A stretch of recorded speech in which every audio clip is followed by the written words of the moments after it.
الحمدللہ الحمدللہ جل وعلا والصلاة والسلام على حبیبنا المصطفى رسول الملاحم والسیف وعلى آلہ واصحابہ الذین سادوا وقادوا فی البلاد اما بعد فاعوذ باللہ من الشیطان الرجیم بسم اللہ الرحمن الرحیم وقاتلوہم حتی لا تکون فتنہ ویکون الدین کلہ للہ صدق اللہ العظیم۔ ایک مرتبہ محبت سے درود شریف پڑھ لیجیے۔ اللہم صلی علی محمد وعلی آل محمد کما صلیت علی ابراہیم وعلی آل ابراہیم انک حمید مجید۔ اللہم بارک علی محمد وعلی آل محمد کما بارکت علی ابراہیم وعلی آل ابراہیم انک حمید مجید۔ عزیز طلبہ سامعین، السلام علیکم ورحمۃ اللہ وبرکاتہ۔ آج سیرت النبی کورس جامعۃ الرشید کے تحت ہونے والے کورس میں چھٹی نشست میں آپ سب حضرات کو اور طلباء طالبات کو خوش آمدید۔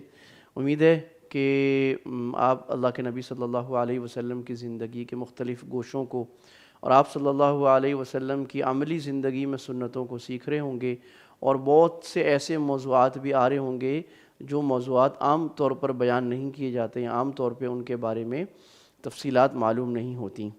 آج بھی ہمارے سامنے کچھ ایسا ہی موضوع ہے جو اگرچہ اصولی طور پر تو مجاہدین اور مسلمان افواج کے لیے ہے، لیکن چونکہ اللہ کے نبی صلی اللہ علیہ وسلم کی زندگی ہم سب کے لیے سیکھنے کا نمونہ ہے، تو اس میں دسیوں بیسیوں بلکہ سینکڑوں باتیں ہم سب کے سیکھنے کے لیے بھی ہیں۔ آج ہم یہ پڑھیں گے کہ اللہ کے نبی صلی اللہ علیہ وسلم نے اپنی زندگی میں تقریباً 27 غزوات کیے اور 72 کے قریب سرایا، جس میں آپ صلی اللہ علیہ وسلم نے صحابہ کو بھیجا کسی مہم کے لیے۔ اکثر وہ جنگی مہم ہوتی تھی اور کبھی کبھی دعوتی مہم یا جاسوسی کی یا کسی اور کام کی۔ تو ان میں اللہ کے نبی صلی اللہ علیہ وسلم کی حکمت عملی، اسٹریٹجیز، ٹیکٹکس کیا تھیں؟ بہت لمبا موضوع ہے، لیکن اس کو کچھ خلاصہ جو ہمارے کام کی باتیں ہیں اور جو میری کوتاہ علم میں ہیں اس پر بات کرنے کی کوشش کریں گے۔ اس کے درمیان سے ہمیں چند باتیں سمجھ میں آئیں گی۔ پہلی بات، ہمارے پیارے نبی صلی اللہ علیہ وسلم کے مختلف القاب مبارکہ ہیں۔ 2 لقب ایسے ہیں جو عام طور پہ معروف کم ہیں، نبی السیف، آپ تلوار والے نبی، اور نبی الملاحم، آپ خون ریزی والے نبی، دشمنوں پر، اللہ کے دین کے دشمنوں کی خون ریزی کرنے والے نبی۔ اور ہم یہ سمجھیں گے کہ اللہ کے نبی صلی اللہ علیہ وسلم جب عبادت اور زہد کے مقام پر ہوتے ہیں تو آپ اللہ سے لو لگانا، مخلوق سے کٹ جانا، خلوت میں آ جانا، یہ آپ کی کیفیت ہوتی ہے۔ اور جب آپ دین کے عملی کام میں ہوتے ہیں، کیونکہ اسلام میں رہبانیت نہیں ہے، اسلام دین بھی ہے، سیاست بھی ہے، دین بھی ہے، حکومت بھی ہے، تو آپ صلی اللہ علیہ وسلم حاضر اسباب کو پوری طرح اپناتے ہیں۔ دور حاضر کی ٹیکنالوجیاں، دور حاضر کی پلاننگز، دور حاضر کی ڈیولپمنٹ، دور حاضر کے اسباب، مینز اینڈ موڈز، جو بھی اسلحہ جدید سے جدید، جو بھی طریقہ لاہ عمل، اس پر پورا زور لگایا جاتا ہے اور اس کے بعد توکل اللہ پر کر دیا جاتا ہے۔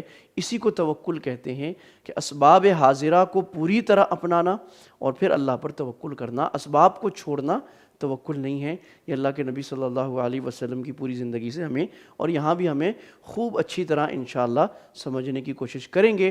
اللہ مجھے حق بات کہنے کی اور ہم سب کو اس پر عمل کرنے کی اور بصیرت لینے کی توفیق عطا فرمائے۔ رسول اللہ صلی اللہ علیہ وسلم کی جنگی حکمت عملیاں، وارفیئر اسٹریٹجیز اینڈ ٹیکٹکس۔ فلسفہ جہاد پر مختصر بات کر لیں گے۔ فلسفہ جہاد ایک طویل موضوع ہے جو ہمارا آج موضوع نہیں ہے، لیکن مختصر بات۔ سب سے پہلے جہاد جو فرض ہوا وہ دفاعی تھا، ڈیفینسو اسٹریٹجی تھی۔ 2 ہجری مدینہ منورہ میں اللہ تعالیٰ نے فرمایا اعوذ باللہ من الشیطان الرجیم اذن للذین یقاتلون بانہم ظلموا وان اللہ علی نصرہم لقدیر۔ سورہ حج آیت نمبر 39۔ ترجمہ، اجازت دی گئی ان لوگوں کے لیے جن کے ساتھ کافر لڑتے ہیں اس وجہ سے کہ وہ مظلوم ہیں، بے شک اللہ تعالیٰ ان کی مدد کرنے پر قدرت رکھتا ہے۔ ترجمے میں مقدر نکالنا پڑے گا، تفسیر والے متوجہ ہو جائیں۔ یقاتلون بالقتال، اجازت دی گئی ان لوگوں کو، ان لوگوں کے لیے کس چیز کی اجازت دی گئی؟ مفہوم نکالنا پڑے گا لڑائی کی یعنی قتال کی. تو قتال مشروع اور ابتدا یہاں سے ہو رہی ہے. مکہ میں کافر ظلم بھی کرتے تھے، مارتے بھی تھے، لیکن ہاتھ اٹھانے کا حکم نہیں تھا. یہ پہلی آیت ہے جہاد کی مشروعیت پر. فلسفہ جہاد کیا ہے؟ قرآن میں جا بجا مذکور ہے. یہاں پر میں 2-3 سٹیجز ہیں تو میں وہاں ان کا عرض کرتا ہوں. سورہ بقرہ ہے آیت نمبر 190، وَقَاتِلُوا فِي سَبِيلِ اللَّهِ الَّذِينَ يُقَاتِلُونَكُمْ وَلَا تَعْتَدُوا إِنَّ اللَّهَ لَا يُحِبُّ الْمُعْتَدِينَ. ان لوگوں سے لڑائی کرو جو تم سے لڑائی کرتے ہیں اور حد سے آگے نہ بڑھو. کیا مانا؟ جو لڑائی نہیں کر رہا اس سے نہ کرو. تو اللہ تعالیٰ حد سے آگے بڑھنے والوں کو پسند نہیں کرتے. تو پہلے سٹیج پر جہاد دفاعی تھا، ڈیفینسو، اقدام کی اجازت نہیں تھی. یہ پہلا سٹیج ہو گیا. دوسرا مرحلہ وَقْتُلُوهُمْ حَيْثُ ثَقِفْتُمُوهُمْ وَأَخْرِجُوهُم مِّنْ حَيْثُ أَخْرَجُوكُمْ وَالْفِتْنَةُ أَشَدُّ مِنَ الْقَتْلِ. ان کو مارو جہاں پاؤ اور ان کو نکالو جہاں سے انہوں نے تمہیں نکالا. اور اگر یہ سوال اٹھایا جائے کہ قتل کرنا تو بہت بری بات ہے، تو اس کا جواب اللہ نے سوال مقدر کا یہ دیا، وَالْفِتْنَةُ أَشَدُّ مِنَ الْقَتْلِ. فتنہ وہ قتل سے زیادہ خطرناک، یعنی جو تم فتنہ مچا رہے ہو اسلام کے خلاف، دین کے خلاف، مسلمانوں کے خلاف، کفر و شرک کو دنیا میں پھیلا کر اس کی حکومت قائم کر کے، وہ قتل سے زیادہ خطرناک ہے. اس فتنے کو قتل سے ختم کرنا ہی اللہ کا حکم ہے. وَلَا تُقَاتِلُوهُمْ عِنْدَ الْمَسْجِدِ الْحَرَامِ حَتَّى يُقَاتِلُوكُمْ فِيهِ. اس آیت میں یہ بیان فرمایا کہ حدود حرم میں لڑائی نہیں کرنی الا یہ کہ وہ لڑائی کریں. فَإِنِ انْتَهُوا فَإِنَّ اللَّهَ غَفُورٌ رَحِيمٌ. اگر وہ رک جائیں یعنی وہ حرم میں لڑائی نہ کریں، تم بھی حرم میں لڑائی نہ کرو، اور جو ہو گیا اس سے اللہ تعالیٰ بخشنے والے اور بڑے رحم کرنے والے ہیں. اب یہ عمومی حکم آ گیا اقدامی جہاد کا تیسرے درجے پر. وَقَاتِلُوهُمْ حَتَّى لَا تَكُونَ فِتْنَةٌ. اور ان کافروں سے لڑائی کرو یہاں تک کہ فتنہ نہ رہے. وَيَكُونَ الدِّينُ لِلَّهِ. اور دین اللہ ہی کا ہو جائے. فَإِنِ انْتَهُوا فَلَا عُدْوَانَ إِلَّا عَلَى الظَّالِمِينَ. اگر وہ رک جائیں تو پھر کوئی زیادتی نہیں کی جائے گی سوائے ظالم لوگوں پر. اب یہاں فتنے سے کیا مراد ہے؟ فتنے سے مفسرین نے مختلف مراد رکھی ہے. زیادہ جو مفسرین کے اقوال ہیں وہ شرک کی بالادستی ہے، یعنی دنیا پر حکومت شرک اور کفر اور باطل نظام کی ہو تو اس کی قلع کما کرنے کے لیے اللہ تعالیٰ نے جہاد کا حکم دیا. اس پر ذرا اعتراض ہوتا ہے مستشرقین کا، یا جو لوگ مستشرقین سے یا متاثر ہیں، یا آج حالات ایسے ہوئے ہیں کہ مسلمان ہر مقام پر ایک دفاعی پوزیشن میں ہے، ایک اپولوجیٹک قسم کا رویہ رکھتا ہے کہ اس کو معذرت خانہ رویہ رکھنا پڑتا ہے. تو سوال یہ ہوتا ہے کہ یہ کیا بات ہوئی کہ مسلمان لڑائی کریں گے دنیا سے کفر کے غلبے کو ختم کرنے کے لیے؟ جناب بات یہ ہے کہ اللہ تعالیٰ نے قرآن مجید میں فلسفہ بیان فرمایا ہے، اور یہ اس کی طرف میری نشاندہی کی آج ہی محترم جناب وائس ایڈمرل ریٹائرڈ عارف اللہ حسینی صاحب نے. میں نے تھیوری کے طور پر تو سیرت اللہ نے توفیق دی ہے، میں 11-12 سال سے پڑھا رہا ہوں، میں نے کچھ جمع کر لیا، لیکن پھر مجھے خیال ہوا کیونکہ یہ ایک لڑائی کا موضوع ہے اور اس کے دنیا میں فلسفے بہت ہیں. سنزو، گاؤزو چائنیز لوگ ہیں، نیپولین، اور دنیا میں لوگ ہیں جو اس پر، تو میں نے کہا کہ عملی لوگوں سے بھی پوچھ لوں. تو ایک دو ہمارے افواج پاکستان کے بڑے دیندار، بڑے متقی حضرات جن کی بڑی نظر ہے، ان کے اس پہ PhD اور ماسٹرز بھی ہیں، جنگ کی اسٹریٹجی دنیا میں کیا ہوتی ہے، رسول اللہ صلی اللہ علیہ وسلم کی اور صحابہ کی جنگی حکمت کی، تو میں نے ان سے بھی تھوڑی سی رائے لی تاکہ بات اعلیٰ وجہ البصیرہ کہی جائے. تو انہوں نے نشاندہی کی، انہوں نے فرمایا کہ دیکھیں سورہ بقرہ دوسرے پارے کے آخر میں جہاں حضرت داؤد اور جالوت کی لڑائی ہوتی ہے، تو وہاں 2-3 باتیں اللہ تعالیٰ نے فرمائی. ایک تو آخر میں سورہ دوسرے پارے کی آخری آیت ہے، اللہ تعالیٰ جنگ کا فلسفہ بیان فرما رہے ہیں، وَلَوْلَا دَفْعُ اللَّهِ النَّاسَ بَعْضَهُمْ بِبَعْضٍ لَفَسَدَتِ الْأَرْضِ. اگر اللہ بعض لوگوں کو بعض لوگوں کے ذریعے دفع نہ کرے، ان کا قلع کما نہ کرے، تو زمین میں فساد مر جائے. کیا معنی؟ بیلنس آف پاور ایکول نہ ہو، یعنی دنیا میں ظلم کو ختم کرنے کے لیے کوئی طاقت نہ ہو تو ظلم بہت پھیل جائے گا. تو اللہ تعالیٰ نے مسلمان چونکہ اللہ کا خلیفہ ہے، اللہ تعالیٰ نے ان کو دنیا میں اس لیے رکھا ہے کہ دنیا میں جب ظلم ہونے لگے تو تمہاری ذمہ داری ہے کہ تم نے ظلم کو ختم کرنا ہے. وہ ظلم چاہے مسلمان کے خلاف ہو چاہے کافر کے خلاف. چنانچہ اسپین کی جو کنکویسٹ اور حملہ شروع ہوا تھا، وہ شروع ایسے ہوا تھا کہ روڈرک جو تھا وہ اسپین کے عیسائیوں پر ظلم کیا کرتا تھا. ان کے عیسائیوں نے مسلمانوں کو خط لکھا، مراکش کے حاکم موسیٰ بن نصیر رحمہ اللہ کو، کہ آپ ہم پر حملہ کریں، ہماری جان چھڑائیں. تو مسلمانوں نے ان سے جان چھڑائی. تو یہ مسلمان مسلمان کی ذمہ داری ہے کہ وہ دنیا سے ظلم کو ختم کرے۔ آج کافر حکومتیں بھی کہتی ہیں ہماری ذمہ داری ہے کہ ہم ظلم کو ختم کریں۔ مثلا امریکہ کا یہ دعویٰ ہے، عراق پر حملہ کرتے ہوئے، افغانستان پر حملہ کرتے ہوئے، انہوں نے عراق پر خاص طور پہ حملہ کرتے ہوئے، لیبیا پر حملہ کرتے ہوئے انہوں نے دلیل یہ پیش کی کہ جناب ہماری ذمہ داری ہے ہم دنیا میں ظلم ختم کریں، اور یہاں لوگوں پر ظلم ہو رہا تھا لہٰذا ہم ظلم ختم کرنے آئے۔ یہ اور بات ہے کہ انہوں نے ظلم ختم کرنے کے عنوان سے بدترین ظلم بھی ڈھایا، لوگوں کو بھی قتل کیا، اور اس ملک کا امن تہوبالا کیا، اس کو آپس کی لڑائی میں لگا دیا، اور وہاں کا خزانہ لوٹ کے چلے گئے۔ لیکن مسلمان کی تاریخ میں، مسلمانوں کے فلسفہ جہاد میں، اور عملاً بھی صحابہ اور صحابہ کے بعد بھی تاریخ میں یہ رہا ہے کہ مسلمانوں نے دنیا سے ظلم کو ختم کیا ہے، تو یہ ایک حکمت ہے۔ دوسری بات، اسی چونکہ تذکرہ چھڑ گیا حضرت جالوت کا اور طالوت کا، تو یہاں دیکھیں وقت کا نبی موجود تھا، لیکن پھر بھی مطالبہ یہ کیا گیا کہ کسی بادشاہ کو بھیجا جائے جو ہم سے لڑائی کرے۔ تو لڑائی کرنا وہ دینی قیادت کا کام نہیں ہوتا، وہ حربی قیادت اور پولیٹیکل قیادت کا کام ہوتا ہے، یہ بات یاد رکھیں۔ ہمارا شاید فلسفہ یہ کہ کوئی مولوی صاحب کھڑے ہو جائیں گے اور وہ عالم جہاد بلند کریں گے، جہاد ایسے ہو جائے گا، یہ پولیٹیکل پاور کیا کرتی ہے۔ حضرت سلیمان علیہ السلام نے کیا۔ اللہ کے نبی صلی اللہ علیہ وسلم کو اللہ نے دونوں حیثیتیں دی تھیں، آپ حکمران بھی تھے، آپ نبی بھی تھے، لہٰذا آپ نے دونوں کام کیے۔ آپ صلی اللہ علیہ وسلم کے بعد امت میں تقسیم ہوا، محدثین الگ ہوئے، مفسرین الگ ہوئے۔ علماء یہ کام نہیں کرتے تھے، حکمران یہ کام کرتے تھے۔ صلاح الدین ایوبی، نور الدین زنگی، یہ عالم علماء تو نہیں تھے، فقہا نہیں تھے، لیکن یہ مسلمانوں کے حکمران تھے، جرنیل تھے، انہوں نے لڑائی کی۔ تو یہاں پر یہ بات سمجھنی چاہیے کہ جنگ جو ہے یہ اصل میں ساری سیاست ہے، اور اس میں ساری وہ چالیں چلیں گی جو سیاست میں چلتی ہے۔ دو طرح کی سیاست چلتی ہے، کولڈ وار اور ایک انگیجمنٹ کی وار، جس میں باقاعدہ حملہ کیا جاتا ہے۔ تو یہ جو جنگ ہے یا جہاد بھی ہے، یہ حکمران کرے گا، حکمران کی اتھارٹی ہونی چاہیے، اس کی طاقت ہونی چاہیے، قوت، اور لوگوں کو اس کی بات اس معاملے میں جنگ میں ماننی چاہیے، اور وہ پھر جہاں مناسب سمجھے گا لڑائی کرے گا اور جہاد کرے گا۔ یہ تھوڑی سی بات آ گئی فلسفہ جہاد پر۔ اب ہم آگے جی، تو اس کا خلاصہ کیا نکلا؟ یہ جو آیات ہم نے پڑھی، اس کا خلاصہ یہ نکلا، نمبر ایک، عرب میں کسی مشرک یا کافر حکومت کے تسلط کو برداشت نہیں کیا جائے گا، انہیں اسلام یا تلوار میں سے ایک اختیار کرنا ہوگا۔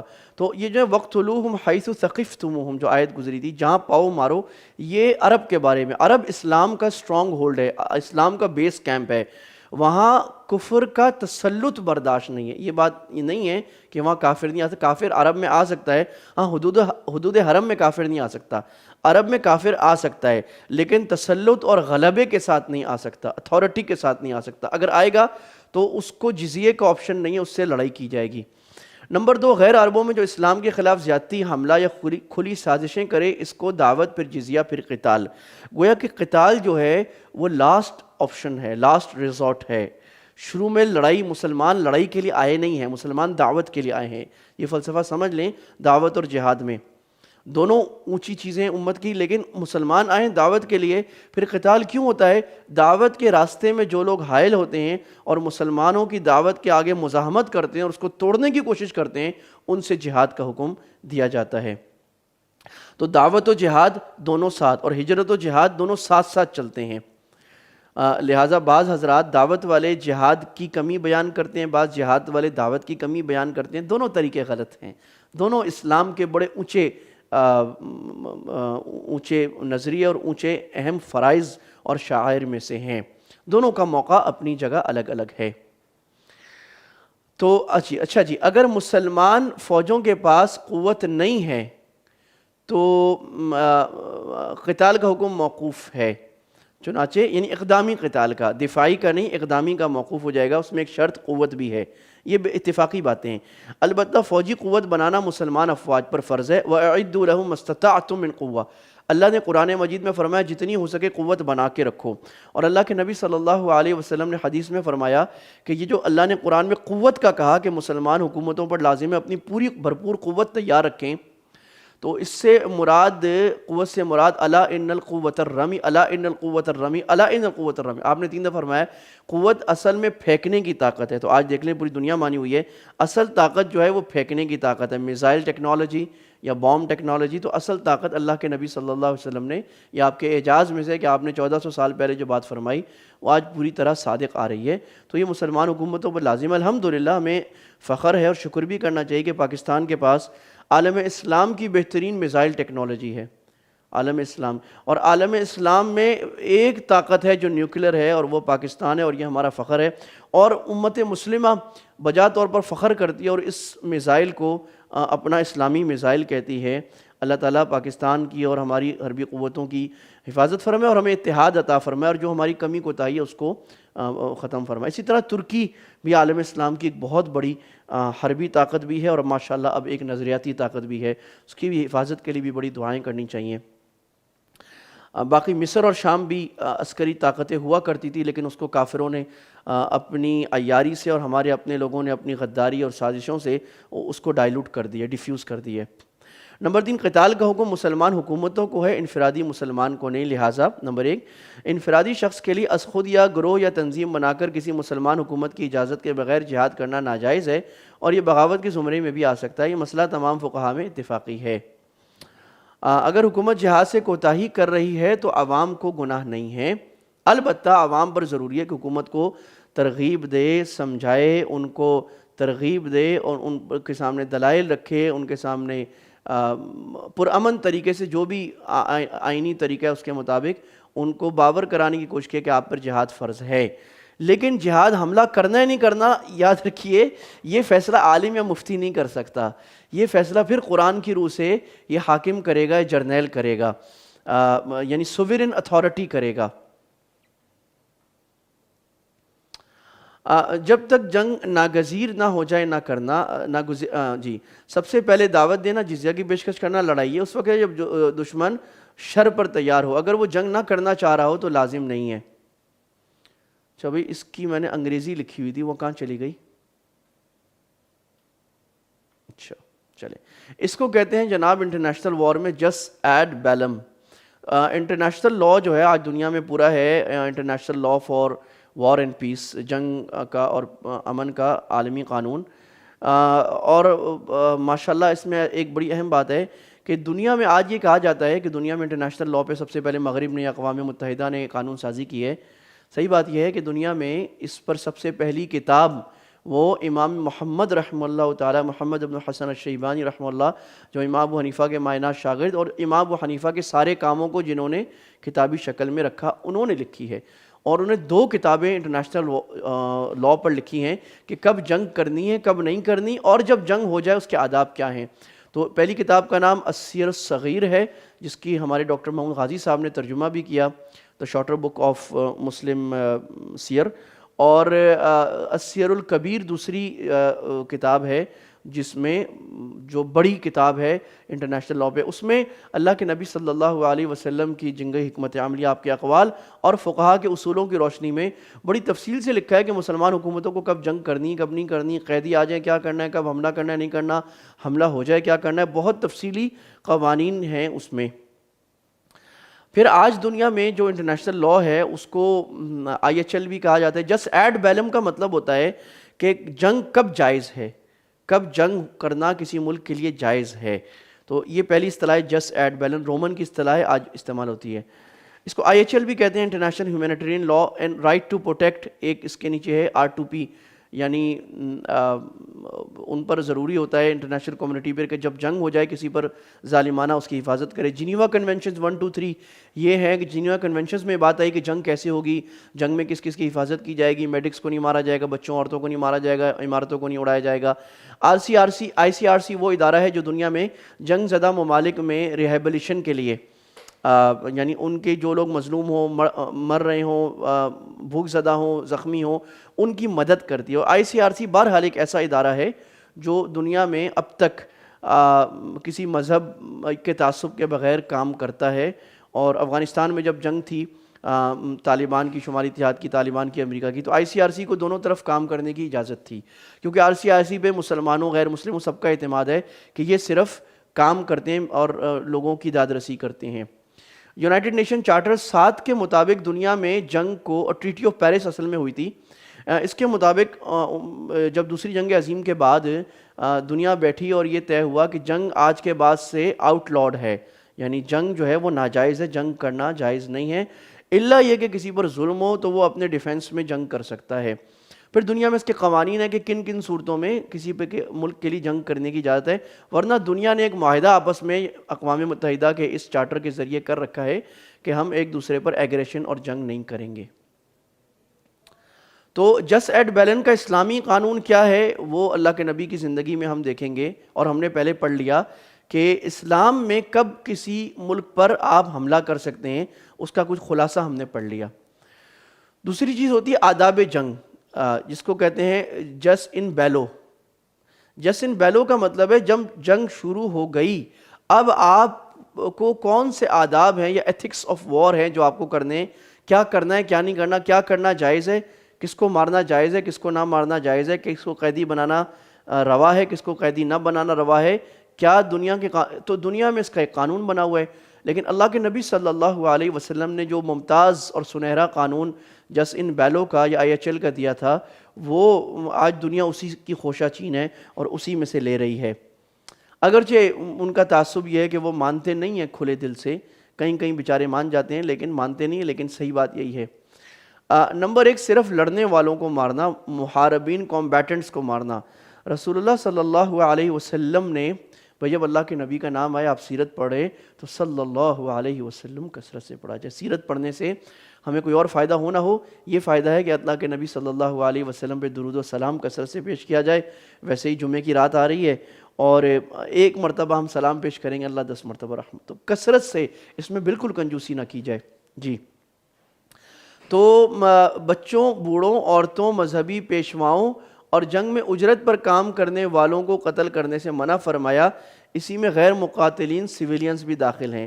عالم اسلام کی تاریخ یہی رہی ہے، killing of an enemy hors de combat, مطلب خواہ مخواہ دشمنوں میں غارت گری مچانا، عورتوں بچوں کو قتل کرنا، یہ مسلمانوں کا طریقہ نہیں رہا ہے۔ بلکہ آپ دیکھیں آپ نے آصفاً کو بھی منع فرمایا، یعنی جو جنگ میں اجرت پہ کام کر رہا ہے وہ مسلمانوں کافروں کی سپورٹ کر رہا ہے، لیکن وہ پانی پلانے پر ہے، گاڑی چلانے پر ہے، اس کو اجرت پہ رکھا ہوا ہے، وہ فوج کا حصہ نہیں ہے، آپ نے فرمایا اس کو بھی قتل نہیں کرنا۔ سبحان اللہ، اس سے بڑا عدل، انصاف، عفو درگزر کیا ہوگا۔ اور یہ بات پھر ذہن نشین کر لیں کہ اسلام میں اصل لڑائی نہیں ہے، عارض ہے، یعنی جب کوئی اور تنگ آمد بجنگ آمد ہے، اور یعنی پہلے ساری اور جتنے آپشن ہیں ان کو ایگزاسٹ کیا جائے گا، پورا کیا جائے گا، جب نہ ہو سکے پھر لڑائی کی جائے گی۔ اور اس میں بھی اللہ کے نبی صلی اللہ علیہ وسلم کی عادت مبارکہ دشمن کو راستہ دینے کی، چھوڑ دینے، کسی طرح مان جائے، کسی طرح معاف کر دیا جائے، فدیہ لے جائے، قتل نہ کیا جائے، کسی طرح وہ اسلام کا پیغام لے لے، اس پر رحمت ہو جائے۔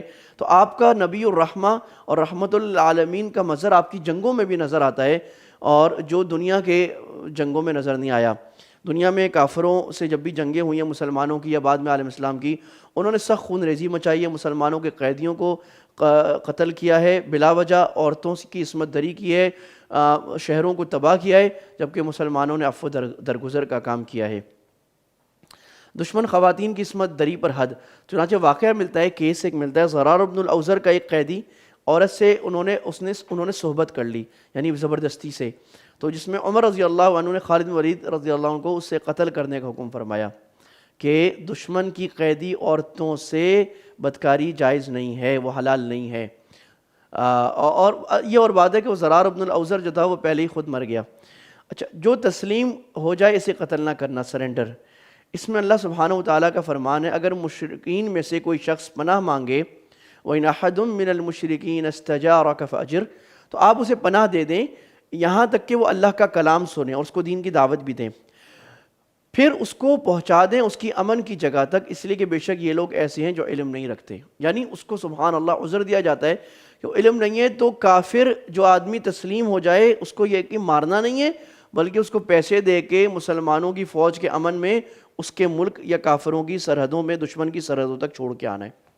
اتنی زیادہ وسعت، اتنی مہربانی، اتنی نرمی دنیا کے کسی قانون میں نہیں ہے، اور جنہوں نے کہا ہے کہ ہے لکھا ہوا قانون ہے وہ عملاً ایسا نہیں کرتے۔ اچھا جی، نمبر 4، زخمی کو قتل نہ کرنا، یعنی delivering a coup de grâce to the wounded۔ Number 5 دشمن کو معاف کرنا، بے وجہ کی خون ریزی سے احتراز، فتح مکہ۔ آپ صلی اللہ علیہ وسلم کی اسٹریٹجی یہ تھی، اور جس کو سنزو جو چینی بہت بڑا وار اسٹریٹجسٹ ہے، وار تھیورسٹ ہے، وہ لکھتا ہے کہ کمال یہ ہے کہ جنگ کے بغیر جنگ کو فتح کر لینا، اور یہ طریقہ اللہ کے نبی صلی اللہ علیہ وسلم نے حتی الوسع اپنا ہے۔ کیونکہ دیکھیں جنگ کا مقصد کیا ہوتا ہے؟ جنگ کا جو مقصد ہوتا ہے وہ پھر ایک اور بڑے جنگ کے ماہر صاحب ہیں، ان سے بھی میں نے مشورہ کیا اور ان کو اپنا یہ موضوع بھیجا، تو وہ انہوں نے بتایا، اور وہ بھی ماشاءاللہ بڑے دیندار، اللہ تعالیٰ ان کی زندگی میں برکت دے، تہجد گزار، اور بڑے اللہ کے نبی صلی اللہ علیہ وسلم زندگی پر، سنت پر بڑی گہری نظر۔ تو انہوں نے کہا کہ دیکھیں جنگ کا مقصد ہوتا ہے to dominate the will of the opponent, کہ دشمن سے اپنی مرضی کا کام کرا لینا۔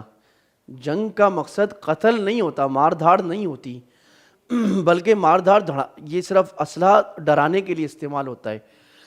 تو اللہ کے نبی صلی اللہ علیہ وسلم پوری کوشش فرماتے تھے کہ دشمن پر اس طرح رعب ڈالا جائے کہ بغیر خون ریزی کے فتح ہو جائے۔ فتح مکہ کا حوالہ آگے بھی آئے گا، میں مختصر عرض کروں، تفصیل بیان کرنے کا وقت نہیں ہے، یہ آپ کے اوپر ہے کہ آپ مطالعہ کریں۔ فتح مکہ میں کیا ہوا تھا کہ اللہ کے نبی صلی اللہ علیہ وسلم نے پہلے تو جب کافروں نے معاہدہ توڑا صلح حدیبیہ میں، تو آپ نے کہا ٹھیک ہے ہم حملہ کریں گے، آپ نے مدینہ کا لاک ڈاؤن کر لیا، آج ہمارا بھی لاک ڈاؤن ہوا ہے، اور آپ نے کہا مدینہ سے کوئی آدمی باہر نہیں جائے گا تاکہ خبر باہر نہ جائے، تو سیکریسی۔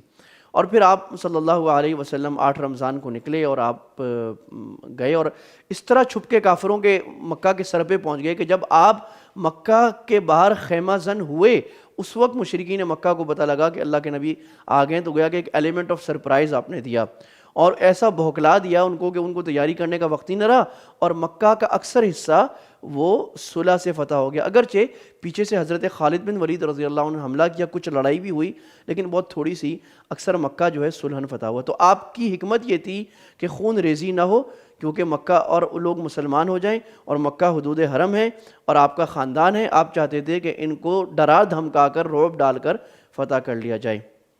اور آپ کی معافی کے واقعات پوری سیرت میں بکھرے ہوئے کہ آپ نے کتنا معاف فرمایا، مسلح سے منع فرمایا، کہ دشمن کو قتل کرنے کے بعد اس کے ہاتھ کاٹنا، اس کے منہ کاٹنا، یہ بالکل غلط اور وحشی طریقہ ہے، آپ نے منع فرمایا۔ اس کی وجہ یہ ہے کہ ہماری دشمنی جو ہے نا کسی کے جسم سے نہیں، کسی کے وجود سے نہیں ہے، کسی انسان کی صفات سے ہے۔ جب اس کی وہ بری صفات ختم ہو گئی اب اس کو خواہ مخواہ مارنا یہ جنونیت، حیوانیت ہے، انسانیت نہیں ہے۔ نمبر 7 بلا وجہ درخت کاٹنا اور عمارتیں تباہ کرنا۔ چنانچہ بعض غزوات میں جیسے خیبر میں آپ نے درخت کاٹنے کا حکم بھی فرمایا تاکہ دشمن پہ رعب پڑ جائے، لیکن پھر آپ نے بعد میں فرمایا بعض دوسرے غزوات میں کہ بلا وجہ دشمن کے درخت یا پھلدار درختوں کو نہیں کاٹنا، کیونکہ مسلمان دہشت پھیلانے کے لیے، تباہی بربادی کے لیے نہیں آیا، مسلمان تو تعمیر کرنے کے لیے، دنیا کو اچھا پیغام دینے کے لیے آئے۔ ہاں دشمن کو کبھی رعب میں ڈالنا ہو تو اس کے اسٹریٹجک پوائنٹس کو تباہ کیا جا سکتا ہے، جیسا کہ آج کل ڈیمز کو ٹارگٹ کیا جاتا ہے، پلوں کو، الیکٹرک گرڈ کو، اور ایسی جگہوں کو ٹارگٹ کیا جاتا ہے۔ لیکن شہروں پہ بمباری کرنا یہ بالکل حرام ہے۔ جی سفیر کو قتل نہ کرنا، چنانچہ یہ بھی تھا۔ نیچے حدیث کا حوالہ ہے جس میں آپ نے عبد الرحمن بن عوف رضی اللہ عنہ کو جب دومۃ الجندل بھیجا، دومۃ الجندل، تو آپ نے فرمایا اغزو جمیعاً فی سبیل اللہ فقاتلوا من کفر باللہ ولا تغلوا، غدار دیکھو مال غنیمت میں خیانت نہیں کرنا، دشمن سے غداری نہیں کرنا، جو معاہدہ کیا ہے دشمن سے معاہدہ اپنانا، اور مسلح نہیں کرنا، اور کسی بچے کو نہیں مارنا، یہ اللہ اور تمہارے نبی، اللہ کا وعدہ ہے اور تمہارے نبی کا طریقہ ہے تمہارے درمیان۔ یہ کوئی غزوات کی تاریخ ہے، 2 ہجری میں سب سے زیادہ ہوئے، پھر 3 ہجری میں احد، اور 4 ہجری میں مختلف غزوات ہوئے، پھر 5 ہجری میں آپ کو بنو قریظہ وغیرہ ملتا ہے، غزوہ خندق ملتا ہے، 6 ہجری میں حدیبیہ ملتا ہے، لحیان، بنو لحیان، 7 ہجری میں عمرۃ القضاء ہے، ذات الرقاع، خیبر، غزوۃ الغابہ ہے، 8 ہجری میں فتح مکہ ہے، حنین، الطائف، اور 9 ہجری میں تبوک ہوا ہے، پھر 10 ہجری میں حجۃ الوداع وغیرہ۔ تو یہ اس میں بھی سارے غزوات نہیں آئے، کیونکہ میں نے بتایا کہ 27 غزوات تو وہ تھے جس میں اللہ کے نبی صلی اللہ علیہ وسلم بنفس نفیس گئے، اور بعض غزوات وہ تھے جس میں آپ نے صحابہ کو بھیجا۔ جی اب حکمت عملیوں پر آ جائیں۔ جی رسول a good offence is the best defence, یہ دنیا میں کہا جاتا ہے کہ سنزو وغیرہ موضوع یہ سب بھی کہتے ہیں کہ سب سے بہترین تاکہ دشمن کے سر پہ پہنچ جانا بغیر اس کو بتائے. تو یہ آپ دیکھیں کہ غزوات احد و خندق کے علاوہ تمام مشہور غزوات اقدامی تھے. تو یہ جو عنصر مشہور ہے معذرت خانہ رویہ ایک اپنایا جاتا ہے کہ اسلام میں سارے غزوات وہ دفاعی ہیں، ڈیفینسو ہیں، یہ بات صحیح نہیں ہے. غزوہ خندق کے بعد تو آپ نے فرما دیا تھا الیوم نغزوہم ولا یغزونا، آج کے بعد ہم ان پر حملہ کریں گے، وہ حملہ نہیں کریں گے. چنانچہ اسلام میں اقدام ہے، لیکن اقدام ظلم کو ختم کرنے کے لیے، ظلم کے تسلط کو ختم کرنے کے لیے، شرک اور کفر کی بالادستی کو ختم کرنے کے لیے ہے. اس کے لیے مختلف فوجی اصطلاحات ہیں. نمبر ایک پری ایمپٹیو اسٹرائک. پری ایمپٹیو اسٹرائک اس کو کہتے ہیں جو ہم آگے دیکھیں گے کہ آپ کو پتہ لگ رہا ہے کہ کوئی آپ پہ حملہ کرنا چاہ رہا ہے، آپ کمزور ہیں تو آپ اس پر پہلے حملہ کر دیں تو تاکہ وہ حملہ نہ کر سکے آپ پہ. ایلیمنٹ آف سرپرائز، دشمن کے سر پہ پہنچ جانا، جیسے ہم نے فتح مکہ میں پڑھا. موبلٹی آف دا آرمی، یعنی آپ کی آرمی ایسی ہو کہ پلک جھپکنے پہ دنیا وہ سفر کر کے دشمن کے سر پہ پہنچتی ہو. تو یہ سارا اللہ کے نبی صلی اللہ علیہ وسلم کی اسٹریٹجیز تھی. مثالیں دیکھتے ہیں. سن 3 میں غزوہ غطفان اور بحران ہوا. آپ کو پتہ لگا دشمن تیاری کر رہا ہے، دشمن کے پہنچنے سے پہلے آپ پہنچ کے اس کے سر پہ، دشمن بھوکلا کر بھاگ گیا. غزوہ ذات الرقاع میں یہی ہوا. دومت الجندل میں یہی ہوا کہ آپ صلی اللہ علیہ وسلم 1000 صحابہ کے ساتھ گئے روم کی سرحد پر. 5 ہجری تک سب سے دور کا غزوہ تھا، اور جب آپ پہنچے تو دشمن بھاگ گیا. محمد مسلمہ میں یہی ہوا 6 ہجری میں. سن 7 ہجری میں سریہ عمر بن خطاب الی تربہ، حضرت عمر کو بھیجا آپ نے حوازن کی طرف. آپ کو پتہ لگا حوازن طائف والے شرارتیں کر رہے ہیں حملہ کرنے کے لیے، آپ نے حضرت عمر کو بھیجا، ان کے سر پہ پہنچ گئے اور وہ بھاگ گئے. فتح مکہ میں یہ ہوا. غزوہ تبوک میں جب روم، دا بیزنٹین امپائر، رومن آرمی، اتنا بڑا گریٹ امپائر، وہ مسلمانوں پر حملہ کرنے کی تیاری کر رہا تھا، تو اللہ کے نبی صلی اللہ علیہ وسلم سخت گرمی اور بے سر و سامانی میں کھجوریں پکی ہوئی آپ صحابہ کو لے کے پہنچ گئے، اور اس کی وجہ سے ان کو حملہ کرنے کی جرت نہ ہوئی. وہ پریشان ہو گئے کہ ہم تو سمجھے تھے کہ ہمیں بتایا گیا تھا کہ عربوں کی ایک چھوٹی سی طاقت ہے جس کو رومی آرمی کا ایک چھوٹا سا دستہ جا کر کچل دے گا، یہ تو ہمارے سر پہ آ گئے. تو وہ پریشان ہو گئے کہ اس سے تو لگتا ہے کہ یہ کوئی بڑی طاقت ہے. حکمت عملی نمبر 2، اپنے دشمنوں کو حلیف بنانا، الائنسز، معافی اور حسن سلوک کے ذریعے. چنانچہ آپ نے مدینہ منورہ آتے ہی مختلف قبائل کو حلیف. میثاق مدینہ کیا تھا؟ آپ نے مدینہ میں آتے ساتھ اسلامی حکومت کا ایک آئین لکھا، ایک ٹریٹی لکھی، جس میں وہاں کے یہودیوں سے معاہدہ کر لیا کہ ہم تمہارے ساتھ ہیں، تم ہمارے خلاف نہیں لڑو گے، ہم تمہارے خلاف نہیں. 27 شقیں یہودیوں کے لیے، 26 شقیں مسلمانوں کے لیے. میثاق مدینہ یہ پڑھنے والا ہے خاص طور پہ ڈاکٹر حمید اللہ صاحب، ہمارے حمید اللہ خان صاحب رحمہ اللہ تعالیٰ نے جو اس کی تحقیق کی ہے وہ بہت باکمال کی ہے. تو یہ پڑھنا چاہیے کہ دنیا کا پہلا متمدن آئین دستور کیا تھا. تو اس میں یہ تھا کہ یہودیوں کے ساتھ صلح کر لی کہ یہودی ہم پر لڑائی نہیں کریں گے اور ہم مل کر اپنے مشترکہ دشمن کے خلاف لڑیں گے. تو الائنسز بنانا، الائنس بنانے میں ضروری نہیں کہ ہم مسلمان حکومتوں کے ساتھ بنائیں، بلکہ مطلب یہ ہے کہ کافر بھی ہو اس کے ساتھ جنگ بندی کا معاہدہ ہو سکتا ہے، بلکہ اس کے ساتھ یہ معاہدہ بھی ہو سکتا ہے کہ اگر کسی دشمن نے ہم میں سے کسی پر حملہ کیا، ہم ایک دوسرے کی مدد کریں گے اور ایک دوسرے کی جنگی مدد کریں گے، جیسے پاکستان کا چائنا سے ہے. تو یہ سنت میں کثیر تعداد میں ملتا ہے کہ آپ نے قبائل کے ساتھ، وہ مسلمان نہیں ہوئے لیکن آپ نے ان سے معاہدہ کر لیا، پیکٹ کر لیا، ٹریٹی کر لی. یہ جائز ہے، جائز نہیں صرف بلکہ سنت ہے. مدینہ میں دیکھیں، آپ آج دیکھیں، آج اسلامی حکومتیں بعض دفعہ کافر ملکوں کے ساتھ مل کر جنگی مشقیں کیا کرتی ہیں، تو جائز ہے. مدینہ میں صحابہ جنگی مشقیں، تیر اندازی، گھڑ سواری، کشتی کیا کرتے تھے. مسجد نبوی میں بھی یہ مظاہرے ہوتے تھے، اور صحابہ اتنے ماہر تھے کہ چلتے گھوڑے کے اوپر چھلانگ لگا کر چڑھ جاتے اور چلتے گھوڑے سے چھلانگ لگا کے اترتے، چلتے گھوڑے سے بھاگتے ہرن کا نشانہ لیتے تھے. جن لوگوں نے گھڑ سواری سیکھی ان کو معلوم ہوگا کہ چلتے گھوڑے سے چھلانگ مارنا کتنا مشکل ہے، اور چلتے گھوڑے پر چڑھنا تو بہت کم کوئی لوگ کر سکتے ہیں. آپ نے فرمایا مومن کا سب سے بہترین کھیل تیراکی، سوئمنگ ہے. مومن کا ہر کھیل بے فائدہ ہے سوائے 3 کے: تیر اندازی، گھڑ سواری، بیوی کے ساتھ کھیل کرنا، اور یہ تینوں مفید اور باعث ثواب ہیں. حدیث میں ہے بھائی، مستد احمد اور ترمذی کی حدیث ہے.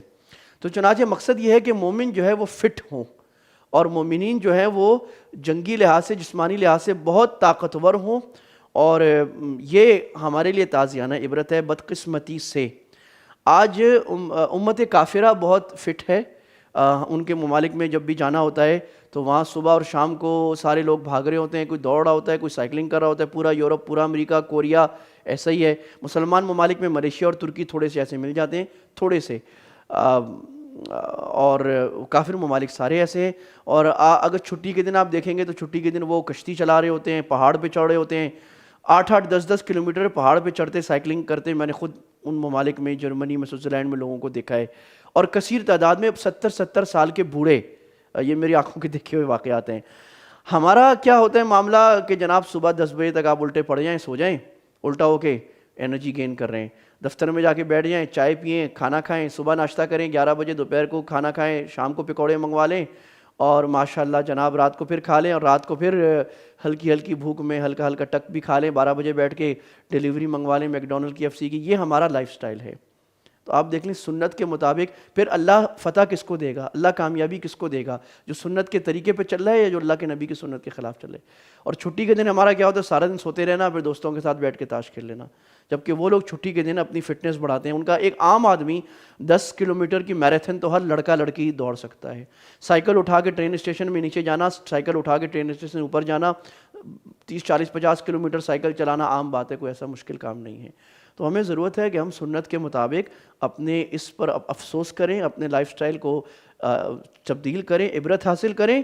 صبح یا شام کو ورزش کریں, اور سخت ورزش ہو, دوڑنے والی, بھاگنے والی, کوئی بھی طریقہ, کوئی سپورٹس, کوئی کھیل, اگر سنت کی نیت سے کریں گے تو اس میں ثواب ہوگا. کبھی پہاڑ پہ چڑھیں, اور اپنے بچوں کو بھی اس کی عادت ڈالیں. اور ان مبارک کھیلوں میں کوئی بھی, یعنی اس کا مطلب یہ کہ کوئی بھی ایسا مبارک کھیل جو عملی آپ کو فٹ کرتا ہے, نہ کہ کمپیوٹر کی گیمیں فضول کی کھیل کے وقت اور آنکھیں برباد کرنا اور موبائل کی گیمیں کھیلنا. تو ہمارے لوگ کہتے ہیں نا جی میں بھی بہت زبردست فٹ بال کھیلتا ہوں. بولا آپ کہاں کھیلتے ہیں؟ بولے میں تو موبائل میں کھیل رہا تھا. بدر, اچھا جی, ایڈوائزری کا اہتمام. یہ اللہ کے نبی صلی اللہ علیہ وسلم کا صرف جنگ میں نہیں, عام طور پر مشورہ کثرت سے کرنا, یہ خاص اللہ کا حکم قرآن میں اپنے نبی کو ہے سنا. حالانکہ ہمارے نبی صلی اللہ علیہ وسلم کو مشورے کی ضرورت نہیں تھی. آپ تو نبی تھے, نبی تو مشورہ نہیں کرتا, اس کو تو وہی آتی ہے. پھر بھی امت کو بتانے کے لیے کہ مشورہ کرنا. بدر میں ابو سفیان کے لشکری فوج میں سے حملے پر مشورہ کیا, حالانکہ اللہ کا حکم پتہ تھا کہ فوج پہ حملہ کرنا ہے. آپ بار بار اشیروا علیہ نا, مشورہ دو, مشورہ دو, مشورہ کیا. بدر میں حباب بن منذر ایک کوئی بڑا مشہور صحابی نہیں ہے, لیکن جنگ کے بڑے ماہر تھے, بزرگ بوڑھے تھے. انہوں نے کہا یا رسول اللہ بدر میں یہاں نہیں رکنا چاہیے, آگے رکنا چاہیے. آپ نے مشورہ مانا. بدر میں صحابہ نے کہا آپ کے لیے کمانڈ پوسٹ بناتے ہیں یا رسول اللہ, آپ پیچھے رک جائیں, اگر اللہ نہ کرے ہم سب مارے گئے تو آپ پیچھے چلے جائے گا. تو گویا کہ پلان بھی بنایا. قیدیوں کے بارے میں آپ نے مشورہ کیا, تو ابو بکر رضی اللہ عنہ کا مشورہ فدیہ لینے کا, عمر رضی اللہ عنہ کا مشورہ قتل کرنے کا تھا. احد میں باہر نکل کر لڑیں, مدینہ میں رہ کر لڑیں, مشورہ کیا. خندق میں سلمان فارسی کے مشورے سے خندق کھودی. غزوہ طائف میں پھر حباب بن منذر نے کہا یا رسول اللہ ابھی حصار رکھنے کا ضرورت نہیں ہے, یہ لومڑی بل میں گھس گئی ہے, آپ بیٹھے رہیں گے, پکڑ لیں گے, چلے جائیں گے, کوئی نقصان نہیں کرے گی, تو چلے جائیں. تو آپ نے طائف کا حصار ختم فرما دیا, اور بعد میں وہ لوگ آ گئے. حکمت عملی نمبر 5, جنگ بندی کا معاہدے, ٹریٹیز اینڈ پیکٹ. آج ہم جس دنیا میں رہتے ہیں, this is the world of treaties and pacts. آج دنیا کا ہر ملک بہت سارے معاہدات میں اقوام متحدہ کے واسطے سے یا اس کے بغیر کے واسطے سے ہم معاہدات میں جکڑے ہوئے ہیں. یہ جو ہم بڑے جذبات میں کسی بھی حکومتی اقدام پر کہہ دیتے ہیں نا, مار دو, پھاڑ دو, یہ کر لو, حکومت یہ نہیں کر لی, تو یہ اتنا آسان نہیں ہوتا. ہم بہت سارے معاہدوں میں جکڑے ہوئے ہیں, اور ان معاہدوں میں یا تو ہم طاقتور ہوتے ہیں نا, امریکہ کی طرح, جس طرح امریکہ یونائٹڈ نیشن کی ہیومن رائٹس کمیٹی سے نکل گیا, اس نے کہا تیل لو, تو وہ کر سکتا ہے, جس کی لاٹھی اس کی بھینس. اللہ ہمیں بھی وہ طاقت دے, لیکن ہم ہر جگہ یہ کر نہیں سکتے. اور بعض جگہ سنت بھی ہوتی ہے کہ آپ معاہدے کی پاسداری کریں. لہٰذا جذبات, جنگی معاملات ایسا ہے سبحان اللہ کہ خیال یہ ہوتا ہے اس میں سب سے زیادہ جذبہ لگایا جائے گا. حالانکہ جنگ وہ چیز ہے جس میں جذبات کو سب سے کم نیچے رکھنا ہوتا ہے, جذبات کو عقل کے تابع. اور اللہ کے نبی صلی اللہ علیہ وسلم کی مستقل عادت مبارکہ یہ تھی. آپ نے کبھی دیکھا کہ اللہ کے نبی جذبات میں ہو کے کوئی کام کر رہے ہوں؟ نہیں کرتے تھے. یہ ہم نے یہ سمجھ لیا کہ دین کا تقاضا ہے کہ جتنا دیندار آدمی ہوگا اتنا جذباتی ہوگا. یہ پتہ نہیں کہاں سے سمجھ لیا. دیندار آدمی جتنا ہوگا اتنا ٹھنڈا ہوگا, اتنا نرم ہوگا, اتنا معقولی بات کرے گا. پھر جہاں جذبہ نکالنے کا وقت آئے گا, وہ دین کے عقل کے اس معقولی فیصلے, یعنی فیصلہ جذبات سے نہیں کیا جاتا, مار دو پھاڑ دو, حرام ہو گیا, قتل ہو گیا. فیصلہ عقل پہ کیا جاتا ہے, پھر جذبات کو اس معقولی فیصلے کے تابع کیا جاتا ہے. آج دنیا میں جو ترقی یافتہ قومیں ہیں نا، ایک بڑا مسئلہ ہے ابھی ہماری قوم کا، ترقی یافتہ تہذیب یافتہ یا جو ڈومیننٹ قومیں ہیں جو آج دنیا پر حکومت کرتی ہیں، آپ ان کے لوگوں کو دیکھیں بڑی ٹھنڈی بات کرتے ہیں، کام بڑا سخت کرتے ہیں، بڑی ٹھنڈی ٹھنڈی باتیں کرتے ہیں، بڑی بڑی باتیں بھی آپ کی برداشت کر جائیں گے، اور ہم لوگ بات بات پہ بھڑک رہے ہوتے ہیں. تو یہ معذرت کے ساتھ یہ ناواقف جاہل قوموں کی دنیا میں بالاتفاق عادت سمجھی جاتی ہے، اور اللہ کے نبی صلی اللہ علیہ وسلم کی سنت بھی یہ بتاتی ہے مسلمان کو سمجھدار، پڑھا لکھا، عقل والا، دین و دنیا کے علوم سمجھنے والا ہونا چاہیے، اور جذبات کو نیچے رکھنے والا، عقل کی گتھیوں سے معاملات کو سلجھانے والا اللہ ہم سب کو بنائے. اچھا جی، صلح حدیبیہ سب سے بڑی مثال اس کی صلح حدیبیہ ہے، جس میں آپ صلی اللہ علیہ وسلم نے معاہدہ کیا اور بظاہر دب کر کیا، یعنی دشمن کی باتیں مان لی. دشمن نے کہا کہ محمد رسول اللہ ہٹاؤ، اب آپ جذبات میں نہیں آ گئے، نہیں محمد رسول اللہ تم ایموشنل نہیں ہو رہے، آپ ہٹا دو. دشمن نے کہا بسم اللہ نہیں لکھیں گے، آپ بولا نہیں بسم اللہ تو ہمارے اسلام کا شعار ہے، ہم ضرور لکھیں گے. نہیں لکھا، اچھا ٹھیک ہے مٹا دو. حضرت علی نے کہا رسول اللہ میرے سے نہیں مٹایا جاتا، آپ نے کہا میں خود مٹا دیتا ہوں، آپ نے مٹا دیا. حضرت سہیل آ گئے اور ابو جندل آ گئے اور وہ زنجیروں میں جکڑے ہوئے، آپ نے فرمایا کہ ختم کرو جی. اچھا جی، عرب کے مختلف قبائل سے متفرق اوقات میں آپ نے مستقل معاہدات فرماتے رہے ہیں. آپ جنگی حکمت عملی، مضبوط پلاننگ اور پیش بندی، پلان بی تیار رکھنا، دشمن خندق میں پلاننگ، دشمن کی چالوں افراد کو پہچاننا. خالد بن ولید تھے، آپ نے ان کے سامنے زبیر بن عوام کو رکھا. تو دشمن کے اسٹریٹجیز کو بھی پہچاننا اور دشمن کو جاننا. نو یور اینیمی، میں ایک دفعہ ایک فوجی چھاؤنی میں گیا، وہاں لکھا ہوا تھا نو یور اینیمی، تو انڈیا کے بارے میں معلومات لکھی ہوئی تھی. تو اپنے دشمن کو بھی پہچاننا تاکہ آپ صحیح لاہ عمل تیار کریں. جی، یہ آپ صلی اللہ علیہ وسلم کی خندق کی دیکھیں آپ حکمت عملیہ کی، اتنی بڑی خندق بنائی ہے 7 کلومیٹر کی، 5 کلومیٹر کی، 5.5 کلومیٹر کی، اور یہ عرب میں مشہور نہیں تھی. آپ نے سلمان فارسی کا مشورہ کر کے دشمن کو مبہوت کر دیا. پورے عرب کی طاقتیں، قریش، غطفان، کنانہ، سلیم، بنی اسد، بنی مرہ، اشجع، فزارہ، سارے آئے تھے اور سب منہ کی کھا کر گئے، کیونکہ مسلمانوں نے وہ حکمت عملی اپنائی جو کسی کو نہیں تھی. تو پہلے مشورہ کرنا، پلان کرنا، یہ نہیں کہ تنگ اللہ خیر کرے گا جا کے دھاڑ مار دیا، نہیں، ایسا نہیں ہوتا. بہت پہلے سے اپنے کام کو کرنا، Q1 میں رکھ کے کام کو کرنا، بہت پہلے پلان کرنا، بہت پہلے سوچنا سمجھنا، وقت پر سارے کام کر رہا ہونا، یہ طریقہ صحیح نہیں ہے. سیکریسی اور سیکیورٹی اللہ کے نبی صلی اللہ علیہ وسلم خاص طریقہ تھا. ہمارا یہ تو ابھی سے ہم کہتے ہیں کہ ہم انڈیا پہ جھنڈا لہرائیں گے، اسرائیل کو ماریں گے. آپ نے کبھی ان کو سنا ہے کہ وہ کہہ رہے ہیں ہم مسلمانوں کو ماریں گے؟ وہ نہیں کہتے، کرتے ہیں صرف. تو اپنے حکمت عملی کو چھپا کے رکھنا. ہم لوگ بعض دفعہ پریشان ہوئے تھے، حکومت یہ جواب کیوں نہیں دیتی، یہ جواب کیوں نہیں دیتی. تو بھائی فوجی حکمت عملی میں چھپا کے رکھنا، فوج کا سب سے اہم ونگ انٹیلیجنس ہوتا ہے. اور دین کے اور کاموں میں بھی، دین کا ہم سمجھتے ہیں ہر کام نیکی کر فیس بک پہ ڈال، یہ صحیح نہیں ہوتا. دین کے بہت سارے کاموں کو چھپا کے کرنا بہتر ہوتا ہے. عام ہونے سے فتنہ ہو جاتا ہے، وہ دشمن کی یا غیروں کی نظروں میں آ جاتا ہے. ہجرت میں آپ دیکھیں، آپ صلی اللہ علیہ وسلم چھپ کے جا رہے ہیں، غارِ ثور میں چھپ رہے ہیں، کسی کو بتا نہیں رہے، پوری کوشش کر رہے ہیں. اور یہ مردانگی کے خلاف نہیں ہے، یہ بہادری کے خلاف نہیں ہے. فتح مکہ میں دیکھیں چھپ کے گئے ہیں. صحابہ کو حکم تھا کہ عام جنگی مہمات میں رات کو سفر کرنا اور دن میں چھپ کے جانا.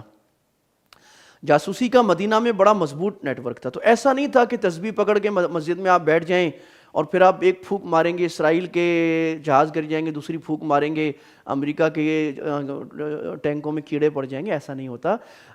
دعا کا وقت ہوتا ہے اسباب اختیار کرنے کے بعد اور رات کی تاریکی کے اندر. دن میں تو بہت ہوش مند، دنیا کے سارے علوم مسلمانوں کو آنے چاہیے.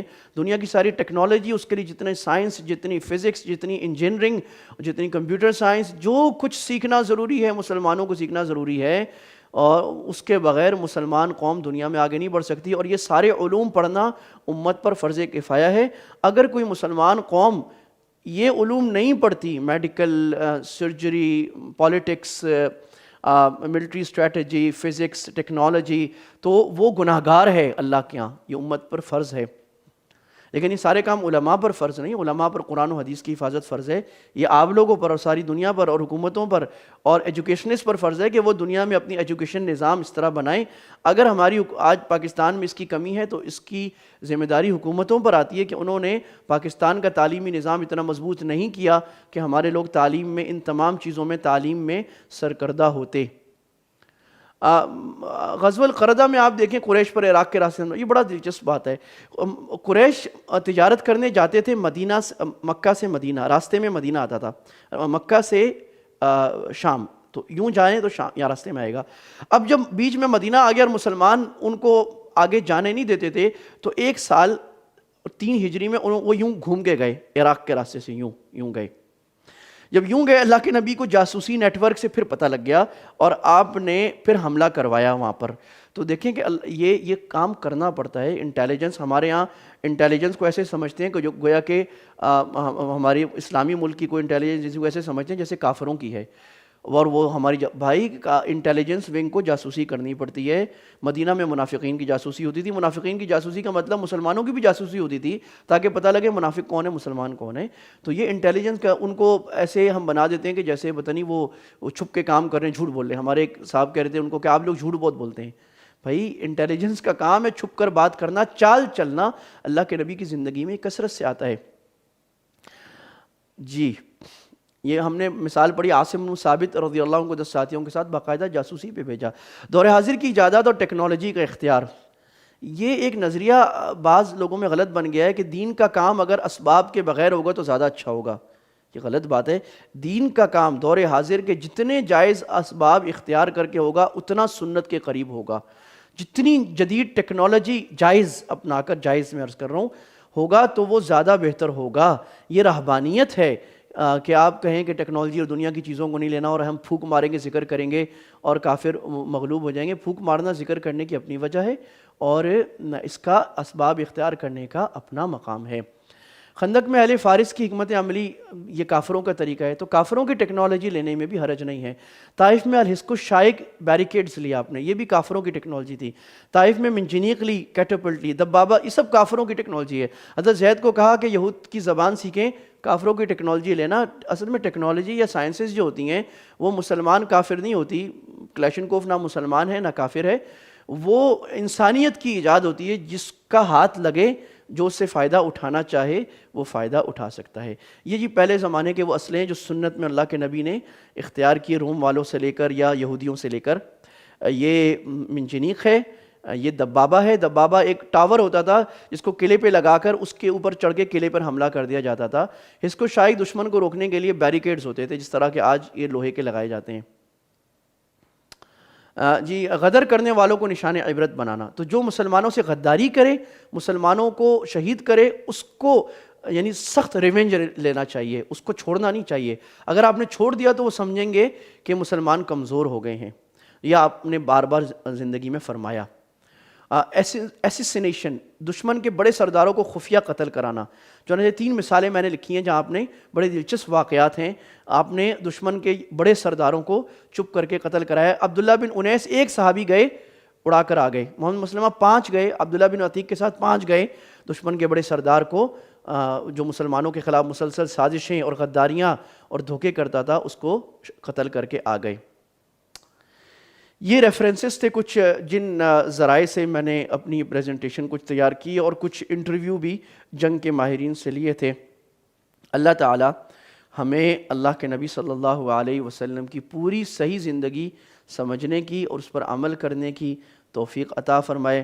اللہ تعالی ہمیں یہ بات سمجھنے کی توفیق عطا فرمائے کہ سنت راستہ دنیا کا سب سے کامیاب راستہ ہے، اور پورا سنت راستہ پورا کامیاب ہے، آدھا سنت راستہ نہیں۔ اور اللہ تعالیٰ سنت میں ساری دنیا جہان کی کامیابی اور غیروں کے طریقے میں دنیا جہان کی ناکامی کا علم اور سمجھ اور ہمارے دلوں میں یہ بات بسا دے، اور سنت سے ہمیں بے لوث محبت کرنے والا، اللہ کے نبی کے ایک ایک طریقے پر مر مٹنے والا بنا دے، اور سنت مزاج اللہ ہمیں لینے والا بنا دے۔ وآخر دعوانا ان الحمد للہ رب العالمین۔ السلام علیکم ورحمۃ اللہ وبرکاتہ۔